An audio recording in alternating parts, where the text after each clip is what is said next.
Hello guys and welcome to Vlogging Project. It's Tony here, your favorite YouTuber.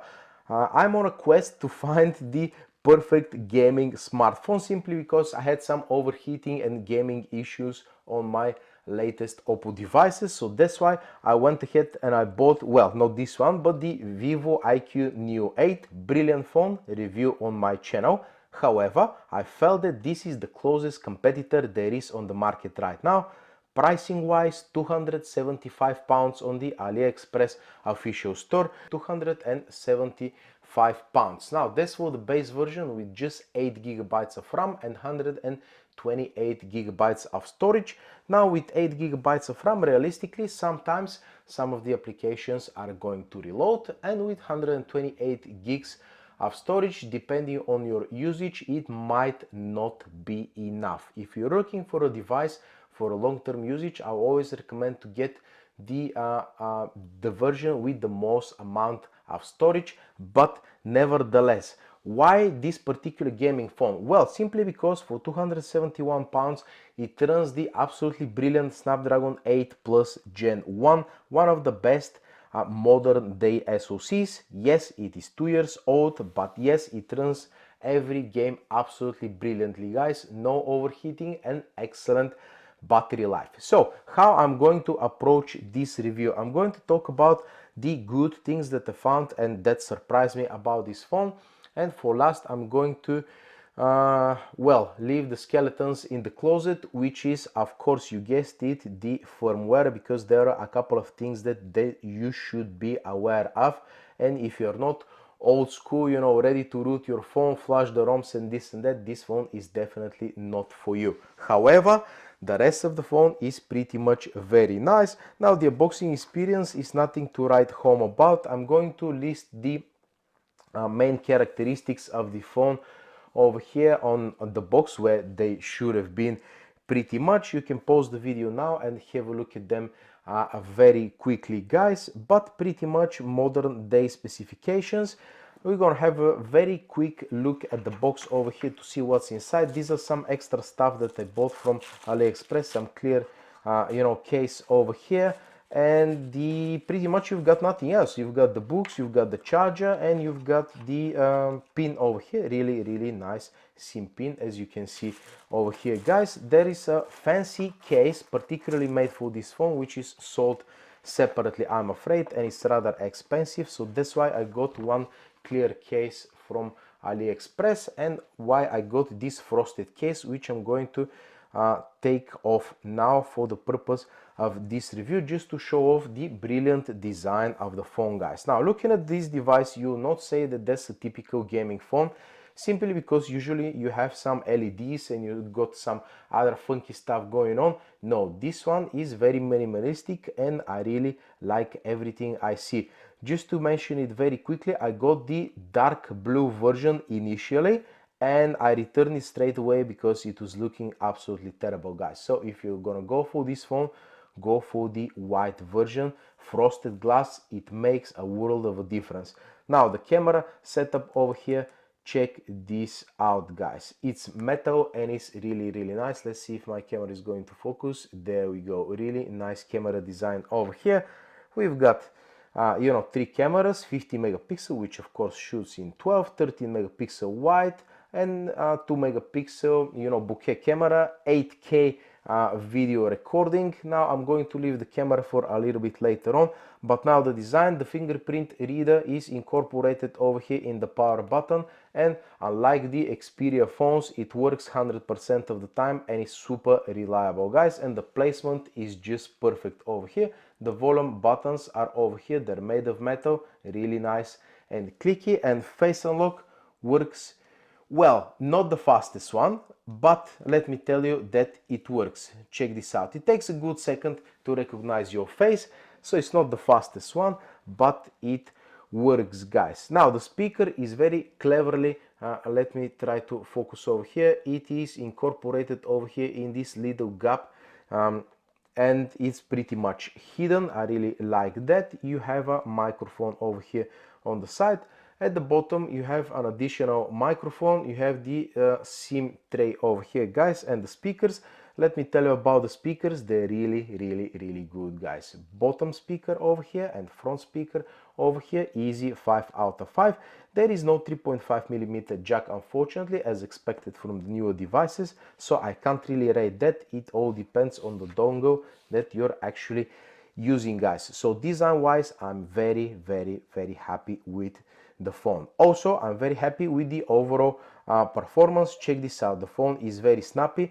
The screen is 144 Hz, which is still rare. I keep it on 120. It's plenty enough, guys, and the screen is absolutely beautiful. When you go to the settings over here, of course my neighbors are going to start grinding exactly now when I'm filming the video, but that's what it happens, guys. I hope they stop soon.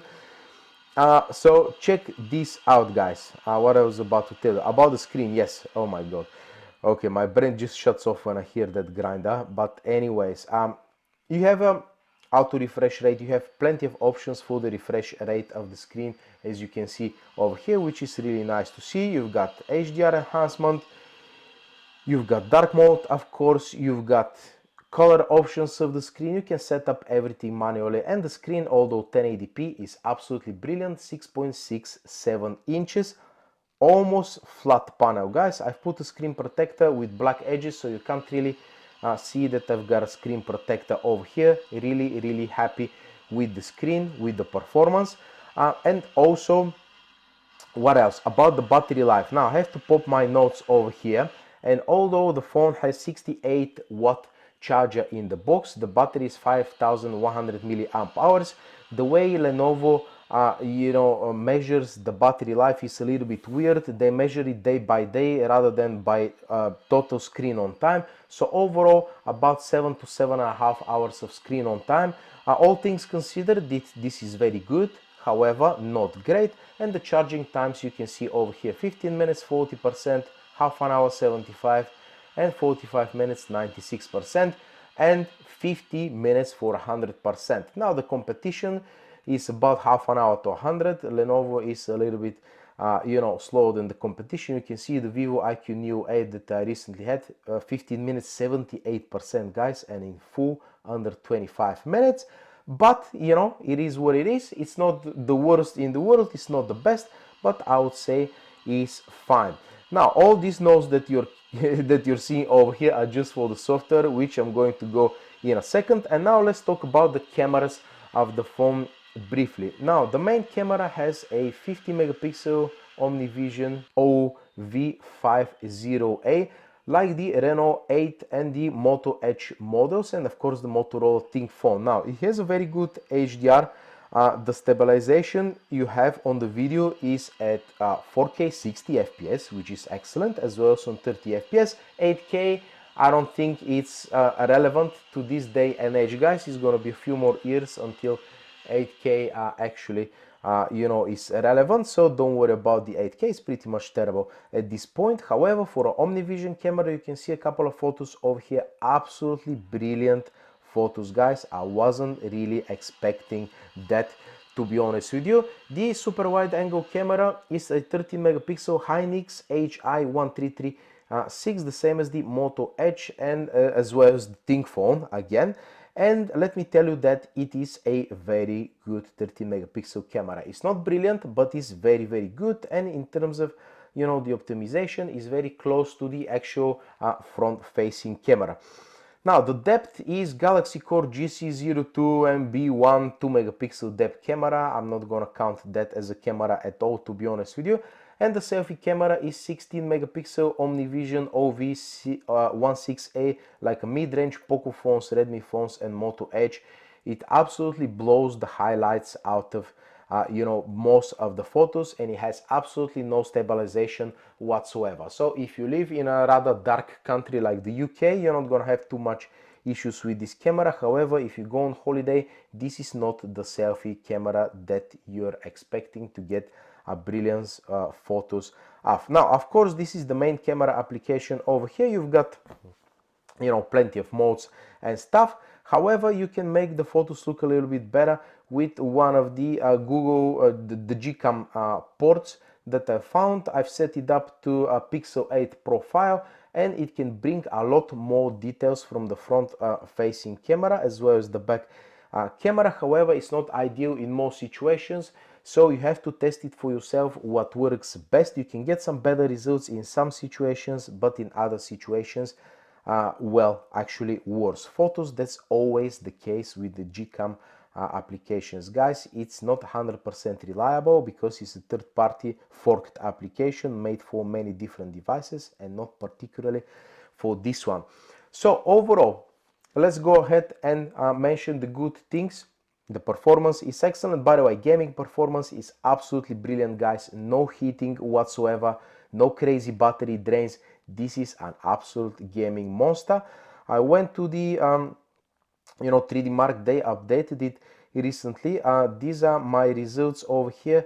So that was on Android 12 over here before the update. You can see the stress test, absolutely no problems whatsoever. After that, I've updated the Android, and as you can see, although it shows a little bit of throttling over here and reduced performance, that's not the case in real-time usage, guys. I can assure you of that. And after they updated this application as well, it's a very similar score over here, but don't worry about it. It's one of the best gaming phones on the market right now, and without the additional fans and cooling and this and that, it does an absolutely amazing job. The main reason and the main game that I'm playing is Wreckfest over here, which is quite heavy, surprisingly, for an old game now. And of course, Call of Duty, absolutely no issues whatsoever. Okay, guys, and the final thing to talk about is unfortunately the firmware of the phone. If you go to the Lenovo web store on AliExpress, it says that it doesn't come with Google Play. Now that is the least of your issues. Now the phone ships with Android 12, which means plenty of applications are just not compatible with this device. For example, I couldn't install Wreckfest. It said it's not compatible with this device, and because it's a paid application, I had an absolute nightmare transferring it from another phone, making a backup, and it was a mess. And finally I installed it and it wasn't working properly. It had some frame rate issues. So there is an update for this phone. However, it is not, well, it's not official because there's no way to get it. You can't just use VPN and just update the phone as many other Chinese phones. You have to unlock the bootloader, you have to download the update, put it in the root of the phone, rename it as update, and then update it to Android 13, which works fine for the most part. Now, because you already have an unlocked bootloader, which means Google Wallet is not going to work. All the banking applications work fine, but not Google Wallet for some reason. And then you have quite a few bugs over here. For example, this weather widget just doesn't work, guys. You press on it, yeah, now it shows the time and the temperature. However, on the screen over here, it just doesn't work. Now, when you get your emails and notifications, I really don't like the way that you're getting just a little bubble over here, and when you press on it to expand the notifications, it gives you just a short glimpse of your emails. So notification wise, I don't like it. Now, what else I don't like? The automatic screen brightness is always on low, guys. It's never right, it's always on the lower settings. Something else, you're driving with your car, you want to phone someone, it's a dual SIM phone, so use both of the SIM cards. Every single time you have to tap on the screen and choose which SIM card are you going to use for the call. The phone doesn't remember which phone did you actually dial, which SIM card when you're in the car. Over here, when you press it, it does, but not in the car, which is annoying. And then I have to open up my notes and tell you about something else.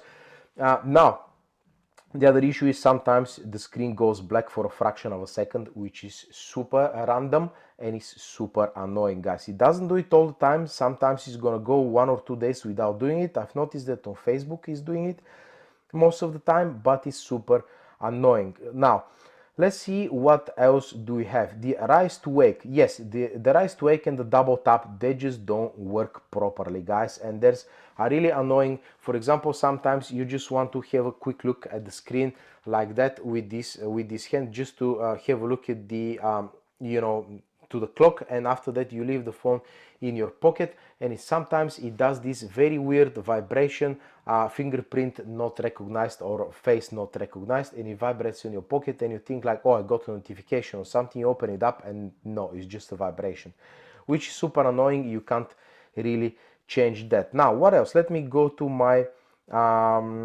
my settings over here to see what's happening. Yes, the Google Play Store, you can actually install it manually from their Chinese store that the phone has. There's absolutely no problem whatsoever.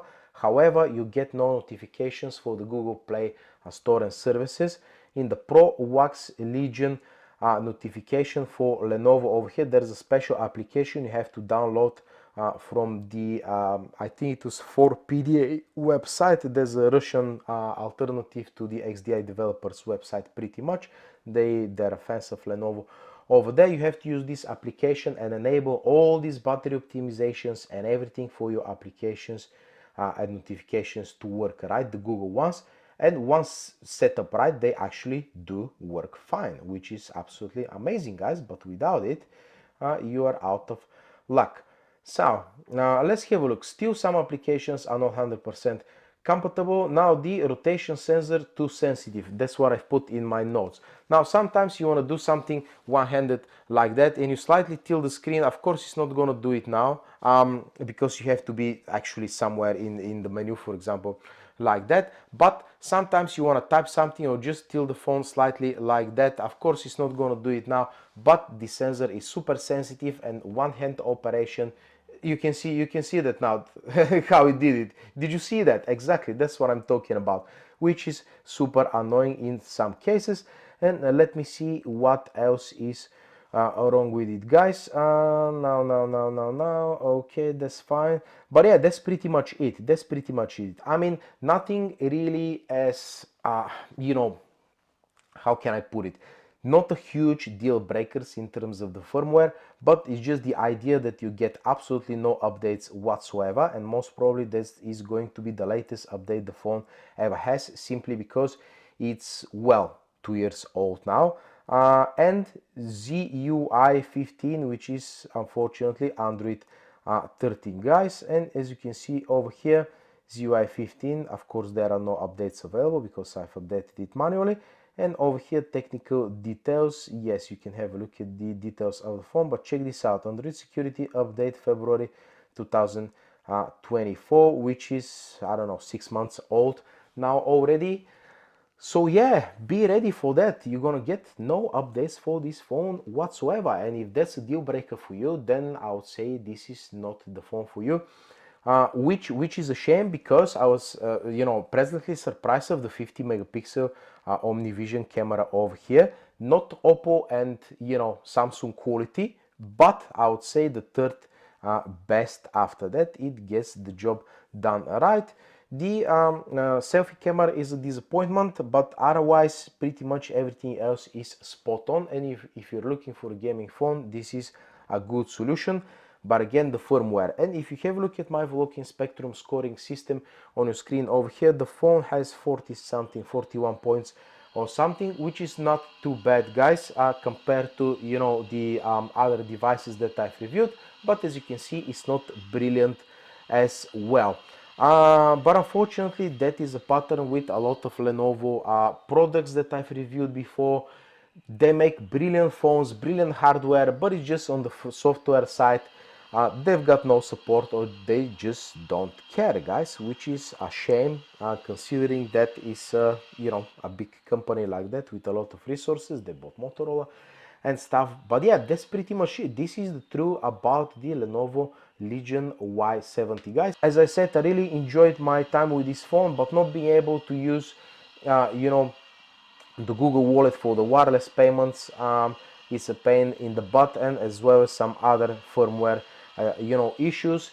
Is just not a daily driver material for me anymore, and I'm moving to OnePlus 10T, because for £250 currently on the Amazon you can get a OnePlus 10T with the same SoC, of course 2 years old again, and of course not a flagship cameras as well, but very comparable phone to this one, which I'm going to review in my next video. But So far, that was pretty much it for the Lenovo Y70. As I said, I enjoyed my time with it, but because of the firmware issues, this is not for everyone. And if you're not old school like me, not ready to tinker with your phone, I would say get something newer like the Vivo IQ Neo 8. I think they've got two more newer models with a newer SoC, but I'm sure that they're pretty good as well. I might buy one of them as well, guys.